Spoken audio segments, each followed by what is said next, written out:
Hello, Bob Reedfield here, preaching and teaching minister of the Spring Hill Christian Church of rural Ocklawaha, Georgia, and welcome to another lesson on the Doctrine of God. And so today we're just going to dive right into this. We're going to start talking specifically about God the Creator. And in this particular lesson, we are going to talk about, we're going to begin with alternatives that are out there to creation. In this particular thing, what we're concerned here with the various ideas about the relationship between God and the world, i.e. the nature of the God-world relationship.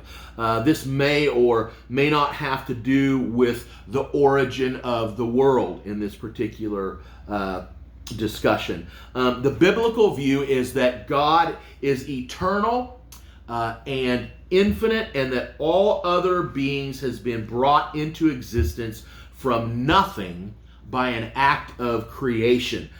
This view is unique to the Bible. A survey of pagan alternatives helps us to appreciate this uniqueness. There are two basic types of alternatives to creation, and those are dualism and monism. Each is a form of cosmology or a worldview of the cosmos as a whole.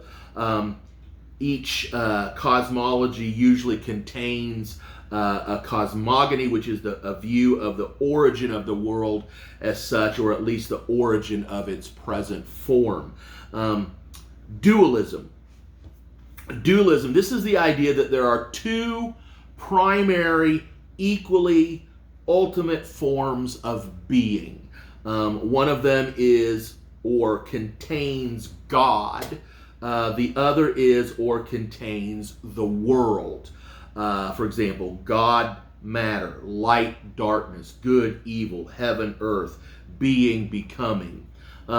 Example, primitive, religious, unsophisticated, versus unsophisticated mythologies, Babylonians, maybe the Apache beliefs, the Maori. Plato, the famous Platonic dualism, posits an eternal, unchanging world of being and an eternal, changing world of becoming. The former is the divine realm of unchanging, perfect forms. The latter is constantly being transformed from chaos into the existing universe, with the eternal forms serving as patterns or blueprints. And you can talk the famous Plato's cave in his writings and teachings. Gnosticism. Most forms of Gnosticism posit two principles, good and evil, with the former containing a good deity and the latter an evil deity, or demiurge.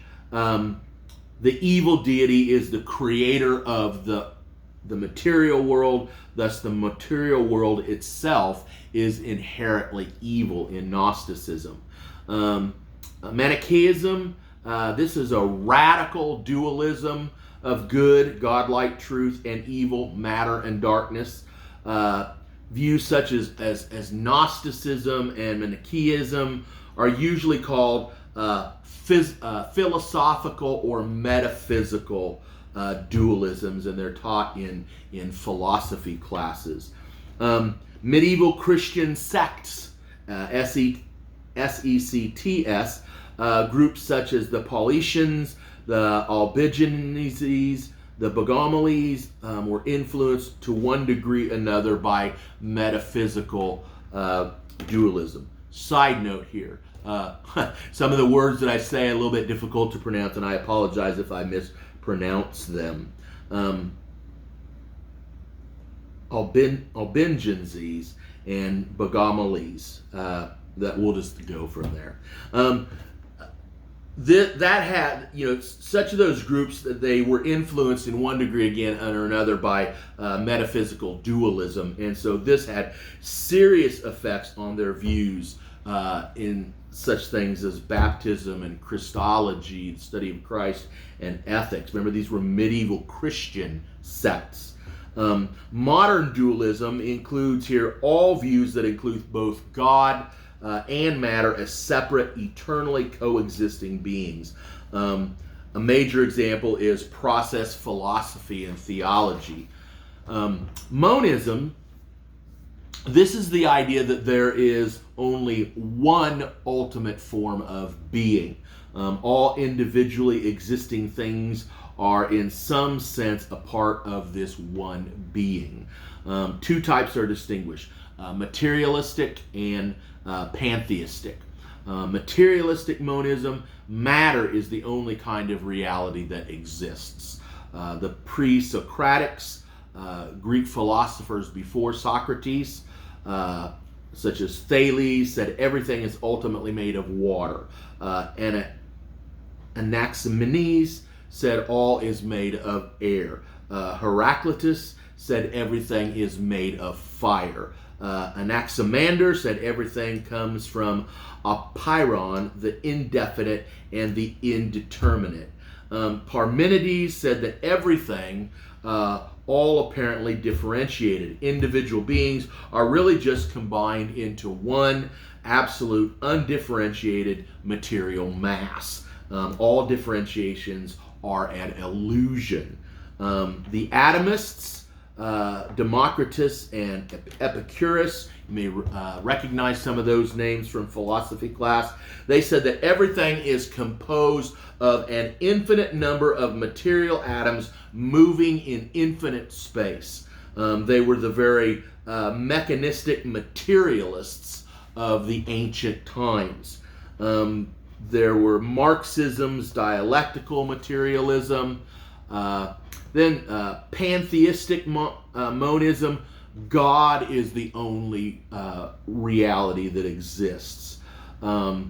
Absolute, undifferentiated pantheism. All things are one in every sense of the word. The primary example of this view is Sankaran Hinduism. God and the world are the same essence, and this essence is a distinctionless unity. There is only one simple, undivided reality. All distinctions, divisions, and separate existences are illusions in this belief system. Differentiated pantheism, all things are one in the sense that all things are a part of God, but all is divided into parts. Individually existing entities are real, but they are part of the deity. Immanent pantheism. God equals the world in the sense that the totality of the world is the totality of God. There's no part of God that exists in addition to the world itself. The world is God, according to immanent pantheism. The primary example of this view comes from the teaching of Spinoza, the philosopher Spinoza. All is God, and he has two attributes, thought and extension. The terms God and nature are interchangeable. Transcendent pantheism, God's being includes the world, which usually exists via a transformation of or an emanation from God's own essence. However, the being of God includes more than the world. Examples, non-Sankaram forms of Hinduism, Stoicism, Neoplatonism, all of those are part of that. The New Age movement is based on a cosmology that seems to be a version of differentiated pantheism. When experienced by means of ordinary modes of consciousness, our senses, reason, the cosmos appears to be mundane, material, and differentiated. This level of existence is not completely illusionary, but is nonetheless fleeting and inferior. When experienced by means of new consciousness, mystical techniques, the cosmos, including ourselves, is known to be mostly undifferentiated and wholly divine. In its true essence, all reality is one gigantic field of vibrant energy. And though the language of undifferentiated pantheism is often used in this context, individual consciousness seem to be retained. And so that is a part of the New Age movement. And so you can see there are a lot of different kind of way out there beliefs in creation, or how God and the world, the relationship is between the two.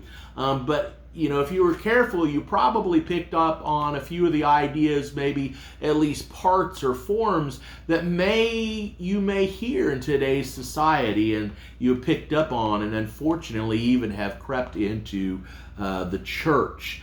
So what I want to do now is I want us to look at the biblical doctrine of creation. So what is the concept of creation? Orthodox definitions of creation usually contain three basic elements. One, God created everything ex nihilo, out of nothing. And two, the creation was a free act of God. And three, God created both the visible and the invisible universe. And so I want to examine those three basic elements of the biblical doctrine of creation. God created everything ex nihilo, meaning out of nothing.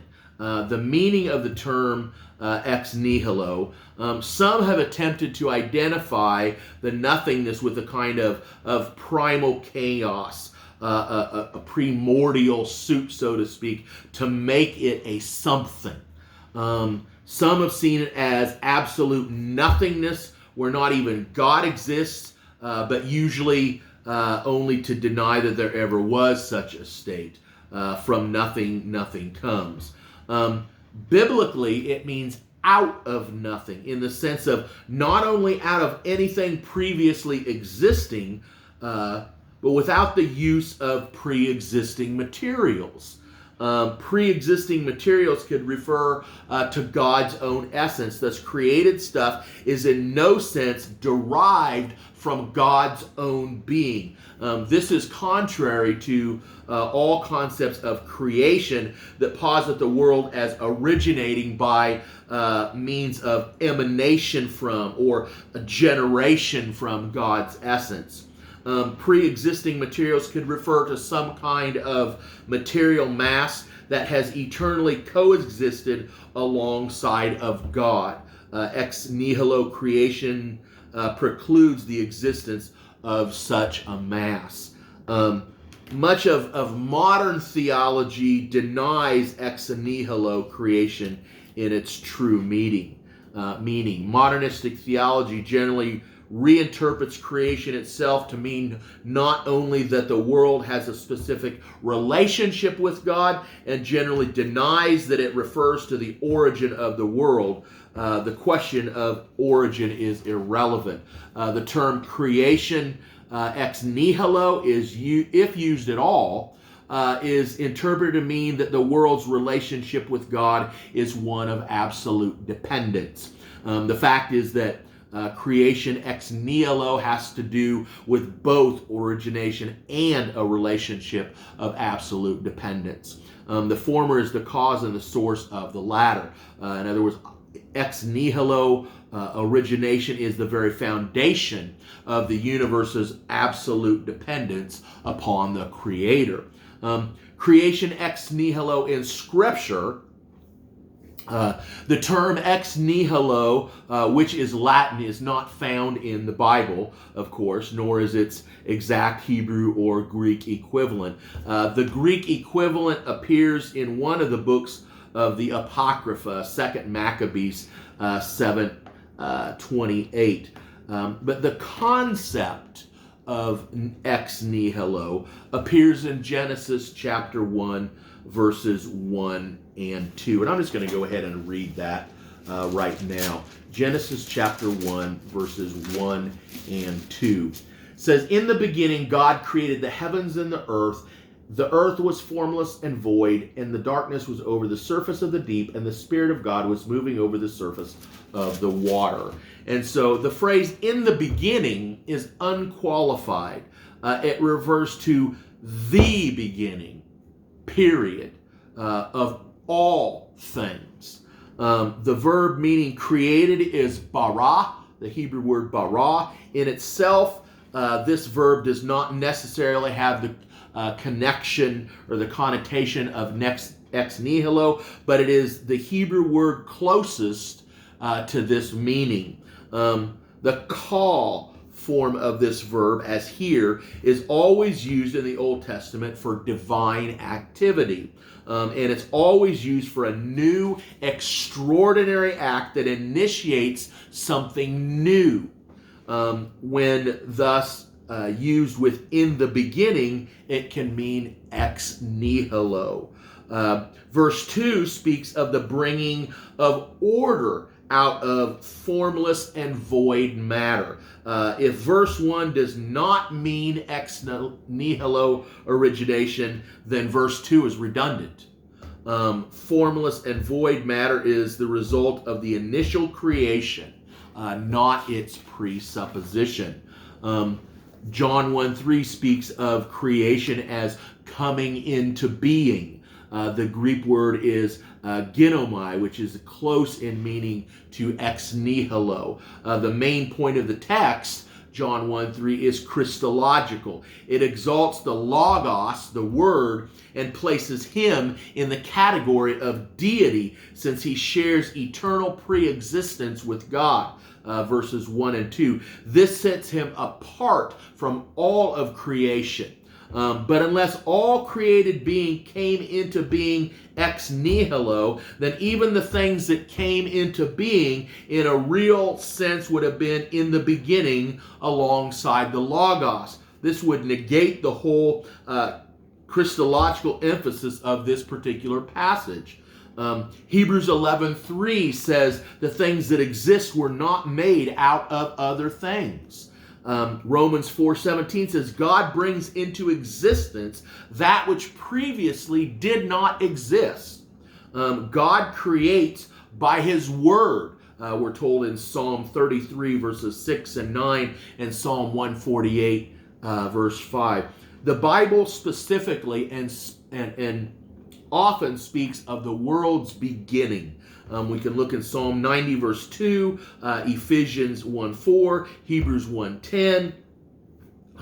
Creation ex nihilo is a in Christian thought. The biblical doctrine of creation ex nihilo is unique. Dualistic cosmologies can speak of formation, but not creation. Monistic cosmologies can speak of transformation and emanation, but not creation. The very idea of creation ex nihilo is almost non-existent outside of the Bible. Then the second thing that's talked about is the creation was a free act of God. God did not have to create. It was not a matter of necessity. God was not lonely and in need of companionship, as some think. He did not have an excess of love which he was forced to express. The reality of the Trinity precludes any divine loneliness and provides each person of the Trinity with someone to love. Creation was God's free choice, an act of will. We can look in Psalm 115, verse 3, Ephesians verse 1, or chapter 1, verse 11, and Revelation chapter 4, verse 11. A freely chosen act is an act with a purpose. Thus, creation has a purpose. And so what we have to ask then, what is it? What is that purpose? God's secondary purpose for creating the world was to bestow his goodness upon rational creatures who could acknowledge and enjoy this goodness. Creation itself for creatures' sake. Genesis 1:28 and following, 1 Timothy 6:17, James 1:17, the presence, presents, of God. The basic idea, though, is that God wants his creatures to enjoy him, the presence of God. Habakkuk chapter 3, verses 17 through 19. And underlying all this is the fact that God is agape, the word meaning love. God's primary purpose for creating was to manifest his own glory in creation and to be glorified by it. This twofold purpose is seen in several different places. Matthew 6:33, the primary purpose, the kingdom or kingship of God. The secondary purpose, all these things. Let's go ahead and turn there to Matthew chapter 6, verse 33. This is where you need to have a good translation. New American Standard would be my recommendation. But seek first his kingdom and his righteousness, and all these things will be added to you. The primary purpose, the kingdom, the kingship of God, and the secondary purpose, all of these things. Romans chapter 1 and verse 21. Romans 1:21. For even though they knew God, they did not honor him as God or give thanks, but they became futile in their speculation, and their foolish heart was darkened. And so the primary purpose here was honor him as God, so that he could give thanks for the blessings, or so they could give thanks for the blessings of creation. If you look at the Westminster's Catechism, the first question, what is the chief end of man? Answer, to glorify God and enjoy him forever. And that's based on what I just talked about. And then third thing, God created both the visible and the invisible universe. Look at Colossians chapter 1. Verse 16, Colossians chapter 1, verse 16. It says, for by him, meaning Jesus, Son of God, God the flesh, for by him all things were created, both in the heavens and on earth, visible and invisible, whether thrones or dominions or rulers or authorities, all things have been created through him and for him. All angels, good and bad, including Satan, they weren't bad at the time, are part of the invisible creation. Again, the latter were not bad when they were created, though. We have lots of biblical data about creation, and so those are the three aspects. The three elements, the basic elements when talking about the biblical doctrine of creation, that God created everything ex nihilo, as we've talked about, that the creation was a free act of God, and that God created both the invisible and visible universe. There's a lot there. I hope that you take the time to dig into the scriptures that I mentioned, that I read, and then the ones that I mentioned that we didn't read, to further study this biblical doctrine of creation. Next week we're going to talk about what that means, the implications of creation. So I hope you're enjoying this study as much as I am presenting it, and I hope you have a great rest of the week, and may God bless you.